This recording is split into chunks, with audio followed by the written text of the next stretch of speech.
Hi everybody. I'm gonna do some ball work with you today. My dog is a little upset because he thinks that I've stolen all of his toys. So you'll probably see him.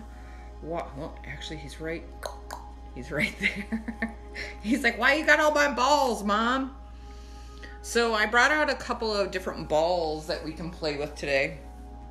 My exercise ball, which is what I use every day when I am doing massages. I like to actually sit on it. So what I tried to do is I tried to get some different balls that you might have around your house. So exercise ball, a basketball, some tennis balls, a hard rubber ball, dog toy that doesn't roll. And he's like, why do you got my ball, Mom?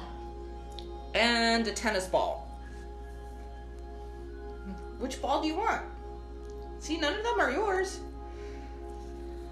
My dog loves his balls, and he thinks every ball is his. So, what are you doing? What are you doing? It's okay. Come on. Do you need a ball? Okay. It's okay. It's okay. Do you want one? So even our animals right now are having some issues with what's going on in our lives because we are home all the time.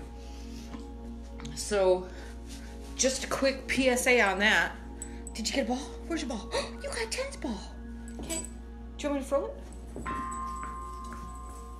So one thing that you have to watch for your animals is I read a really good article about how even if you're home all the time, you really should spend some time away from them. Because what's going to happen when we've been home for 2 weeks, a month, 6 weeks, 2 months, and then all of a sudden we disappear from them again? They're going to end up with a lot of separation anxiety. So please make sure that you're taking some time. Watch out, Harley. Please make sure that you're taking some time away from your pets. Even if it is just going in your bedroom and shutting the door so that they can't come in for a little bit. That's super helpful. Or go out for a walk and leave them behind at least once during the day when you're going and running your errands. Because normally when I leave, most of the time I take my dogs with me. So one of the things that I have been trying to do is if I'm going to go for just small errands, I will leave the dogs at home. If I'm going to be gone for multiple hours, like I went up to my mother-in-law's the other day, so I took the dogs with me. I went to my sister's to make sure that they were okay. My poor little niece, my 13-year-old niece has been at home every day by herself because Mom and Dad both have to work. Lemon water every day, warm lemon water actually. So I went and hung out with my niece. So different balls. So most of us are having problems with our hips. Our hips are bothering us because we're sitting too much. We're not as active as we were.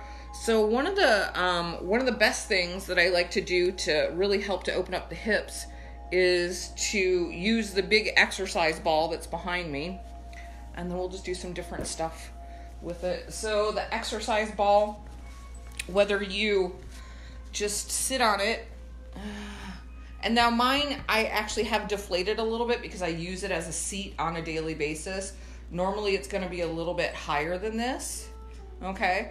But literally you just kind of roll yourself down onto the ball and then roll backwards. And if you're just starting out doing this sort of stuff, then you might just be here. If you get really good at it, then you can bring your arms up over your head. You can straighten your legs out. And then even just holding this position for a few minutes is going to help to open up all of this in here. Because what happens when we are And if that's too much, just roll back and just lay on the ball. Now, if you don't have a big ball like this, you can do it off the side of the couch. You can do it off the side of your bed.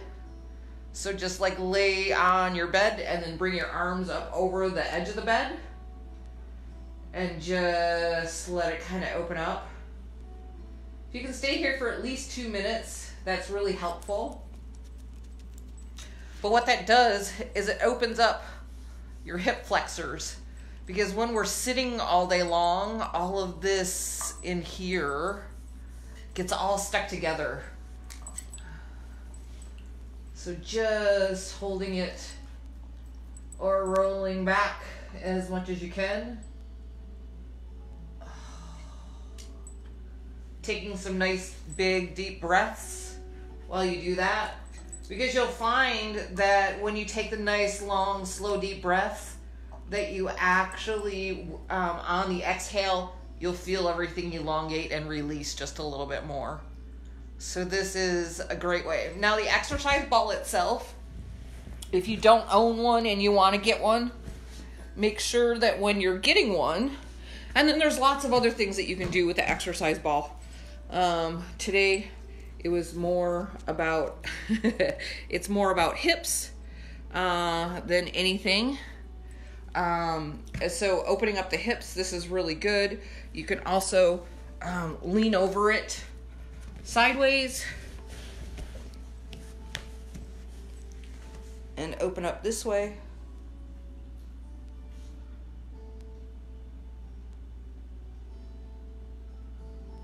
You can roll onto your stomach.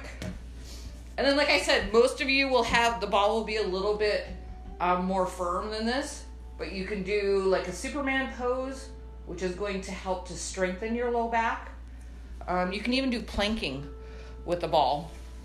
So to plank, if you just start on the ball and roll your way out, but I'm trying to stay on camera.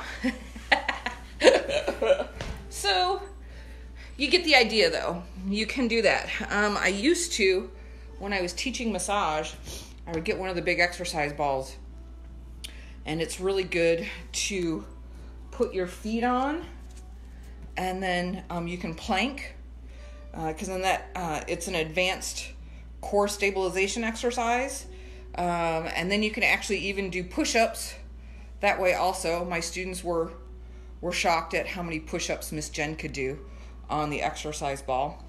And then the next size ball down that we have is a basketball. My niece was so gracious as to let me borrow an old basketball. So even if you don't have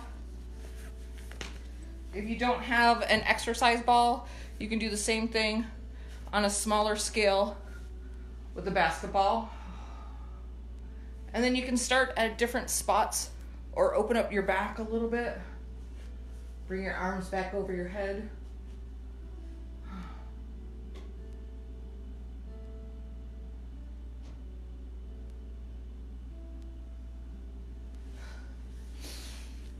So those are a couple of different things that you can do. You can bring it into the sacral area.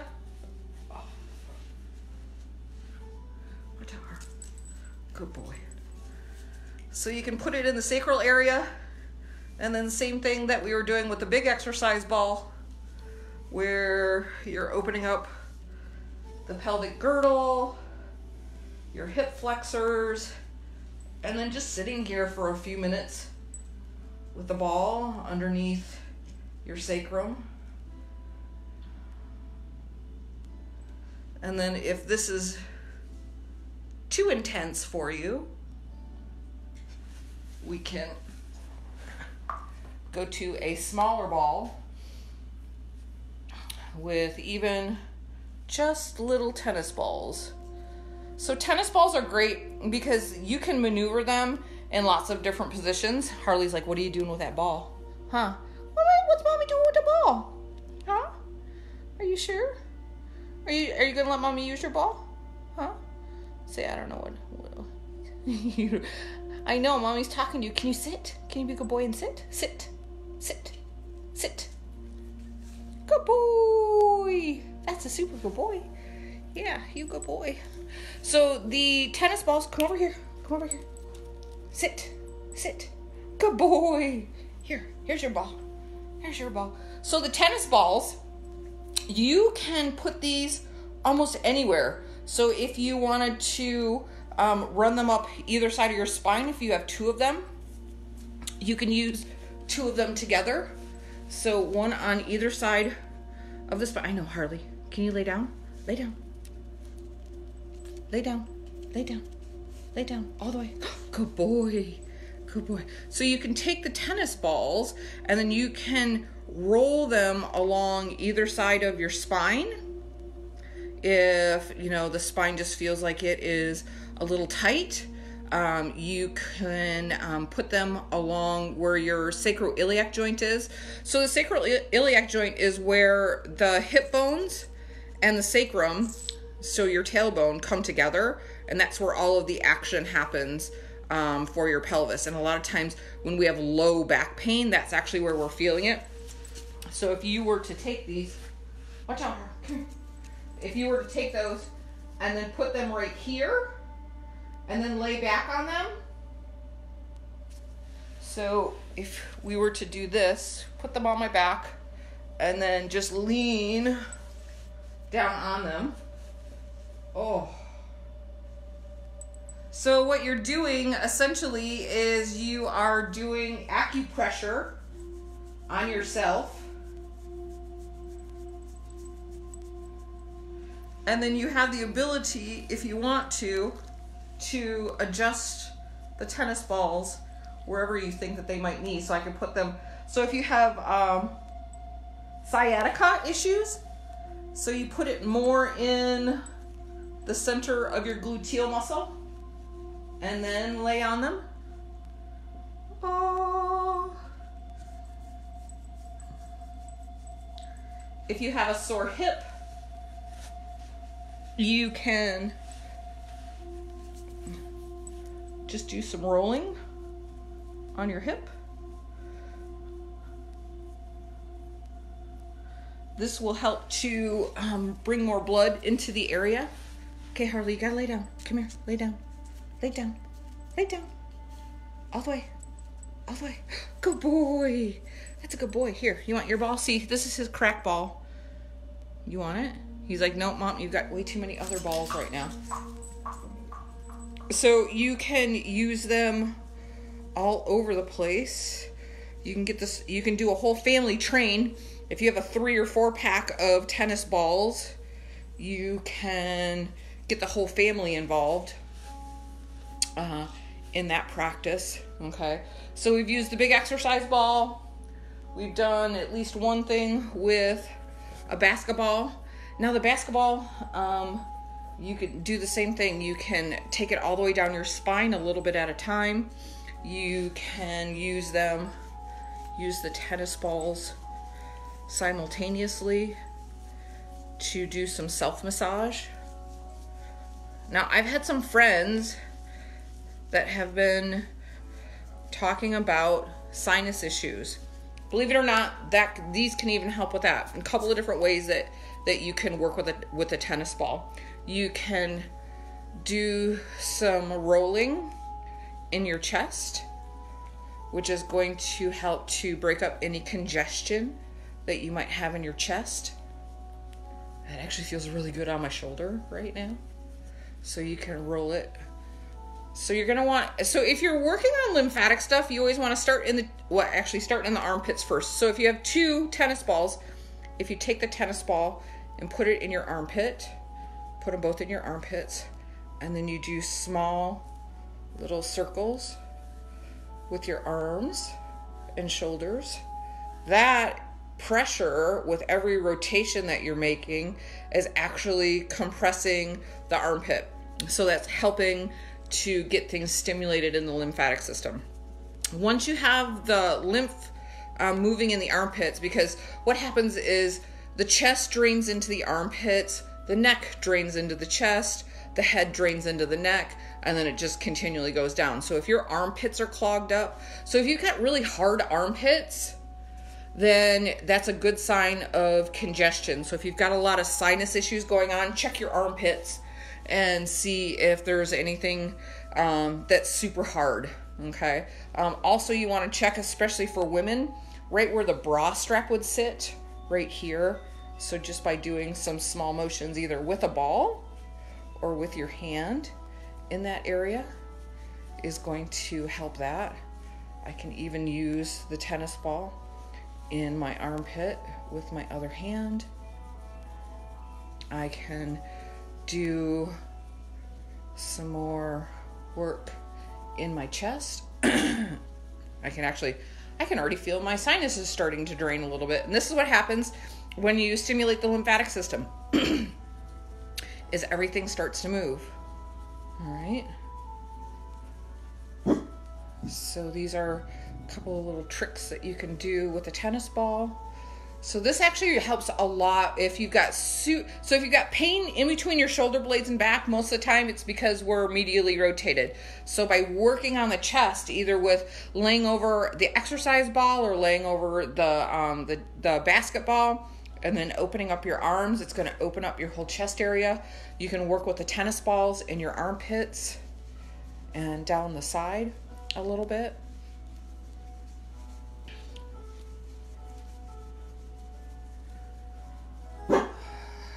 So we can work on that.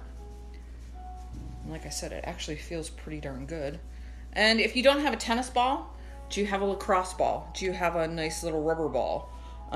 If you're not coordinated enough, I stole one of Harley's balls that doesn't really move a whole lot.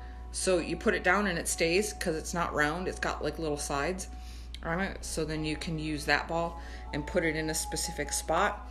You can also take a tennis ball and then stand against the wall, put it in a specific spot on your back or in your shoulder or even in the low back or into the glutes, and stand against a wall and do acupressure that way.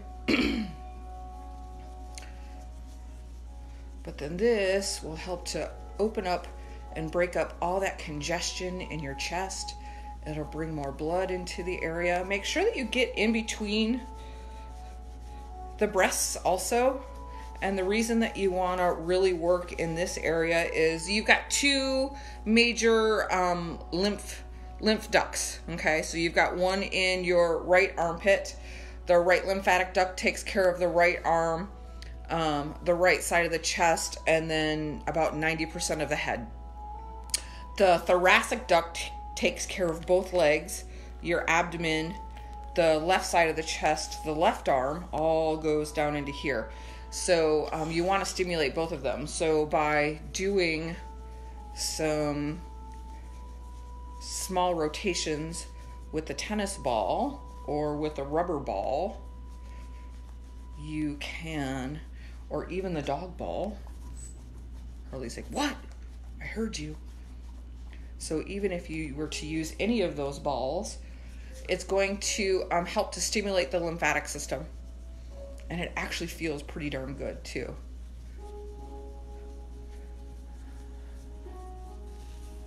So when you're sitting like this, you can also, watch out, sit down.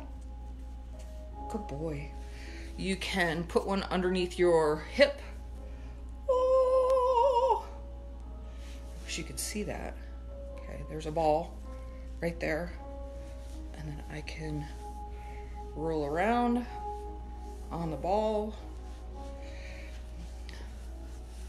I can, if I've got, if the IT band is super tight, I can do the same thing. I can roll the ball over my IT band. I can roll back and forth on the ball itself. I know it's hard to see, but there it is. And then literally I'm just rolling back and forth. Same thing even into the calf muscles. Because even all of these little itty bitty movements that you're doing, it's all working the hips. And then when you're done with that side, make sure that you do the other side, because you're going to stretch the external and internal rotators that way in your hips. But then you can do this side also. Oh, actually that feels really good. And then same thing, you can do the same thing on this IT band. Roll it, and then there you go. Now you can actually see the ball a little bit. So there's a few little things that you can do with a tennis ball, and just be creative. Now the last ball that I have is a golf ball. Most of us, if we need to, we steal them out of our husband's golf bags. Mine I found it's just a golf ball. You don't even like golf balls. So best thing to do with a golf ball, it's really good for hand pain. So you can just rub it in between your palms. The best thing that the golf ball works for, though, I find, is foot pain. So if you've got plantar fasciitis, which is where the plantar fascia becomes super tight, but the plantar fascia actually, plantar fasciitis usually starts more in the calf muscles, in the gastrocnemius and the soleus muscle, which then come down and then turn into the Achilles tendon. Okay, so calf muscles come down into the Achilles tendon. The Achilles tendon then wraps around the bottom of the foot and then attaches to the heel bone right here. All right, so it's really important, if you've got plantar fasciitis, that you are working the calf muscles. Okay, because you want those soft and supple and loose. Because what happens is when the calf muscles are super tight, it pulls on the foot this way. Think about how you sleep at night. Usually your feet are out. They're not up like this. Okay, and you can even see I've got a little bit going on right in there. Now, I had plantar fasciitis so bad for several years before I had weight loss surgery, and I was 90 pounds heavier.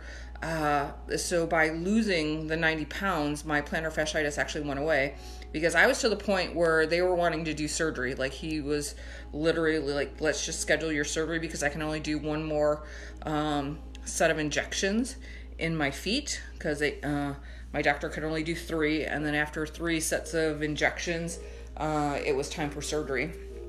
So I was actually getting my second set of injections done, and I said, you've got to give me a chance to lose some of this weight and see if that helps, because I had done everything. Acupuncture, Graston, cupping, stretches, icing, taping, you name it, I had done it for my plantar fasciitis. Golf ball is one of the best things. This and a frozen water bottle are your 2 biggest allies when it comes to plantar fasciitis. So what you can do, and then you have the control over it, is if you place it on the floor and then you just roll it back and forth in the arch of your foot, and it might be a little painful when you do it, but it helps to break up that fascia so that it becomes a little softer. And then once it gets a whole lot easier for you to do, then you can actually stand up and use the full weight of your entire body. Now, after you roll this in your arch, then I would do at least 5 or 10 minutes with a frozen water bottle to help get rid of that inflammation that we have just caused by using the golf ball. So it's really important to make sure that you're moving, make sure that you're getting those hips opened up and doing some movement. If you can find, there's so many people that want to help you right now. So look through your feeds on Facebook. Who's doing a yoga class? Who's doing a free stretching class? Who's doing, showing you some demonstrations with some different balls? Most of us, people that are in the service industry, the healing profession, and we're unable to touch people. This is the only way we could touch people right now. So for us, it's super important to be able to do these sorts of things to help. And so if you know someone that could use this video, please share it to your page so that others will know that I'm out here doing things. And then another thing that I am able to do right now is some virtual sessions. I am doing virtual BodyMind coaching sessions. If you want to understand a little bit more about what your body is trying to tell you, we can also do some virtual healing, Reiki sessions, quantum healing sessions, sound bath sessions. So there's lots of things that we can do virtually over the internet, over Facebook, over Zoom. I'm going to have a couple of more Zoom classes. Like this coming Wednesday, I'm going to do another Zoom class on resilience. And then I want to do a group mind body coaching session. That one will have a little bit of a price tag to it. I'm going to try and get that posted for you guys today. And I'm getting ready to go outside into the sunshine. It's a little overcast today, but it seems to be pretty nice outside. So I'm going to go outside and get some vitamin D and pull some more weeds in my backyard, because before the end of this quarantine that we're going through, I plan on having a labyrinth in my backyard. So I got most of the weeds pulled the other day. So now it's back out into the backyard to bag some stuff up and maybe burn some weeds. And then that way I can start working on the actual labyrinth itself. And then remember what I said about your pets. Please make sure that that they're not getting, well, I'm sure that they're getting way too attached to you right now, and I totally get that. But please make sure that you're taking some time away from your pets, because what's going to happen when we've been in the house with them 2, 4, 6, 8 weeks, and then all of a sudden we disappear from them, they're going to have a lot of separation anxiety. So please make sure that you're spending at least a little bit of time away from your pets, whether it's you shutting yourself in the bedroom and they don't have access to you, whether it's you going out just to run an errand, or go check on a neighbor to make sure that they're okay. Whatever it is, you need to make sure that you're not with your dogs all the time. Even your cats. Cats are a little bit different, and they don't care whether you're home or not. Your dogs, on the other hand, they like to be in a pack, and they love it when their owners are home. And I know that when I spend a lot of time at home, my shadows get much closer to me. My dogs tend to follow me around a lot more because I am the master and they want to be everywhere that I am. So make sure that you are separating yourself from them just a little bit, even if it's like literally going to the bathroom and shutting the door, so that they know that they can't get to you they don't have 24-hour access to you. Because what's going to happen when you've spent, like I said, 2, 4, 6, or 8 weeks with them in the house, and then all of a sudden you're back to work, and then they have nobody. So start spending a little bit of time outside of the house, even if it's you just go for a walk around the block without them, and then you can come back and then you can take them for a walk if you want to. But spend a little bit of time conditioning the dogs so that they're not used to you being home 24/7. All right, everybody. Comment if you have any questions, or if you want me to, if there's something else specific that you want me to show you next time I come on. If you have a specific question about something in your body physically, even emotionally or spiritually, I will try and answer those the next time that I come on. And right now, I'm trying to come on a daily basis. Yesterday, I actually had to go help my mother-in-law. I had to run some errands for her and help her with some things around her house. So that's why I wasn't on yesterday. But please, take care of yourself, take care of your family, take care of your pets, and I will see you tomorrow.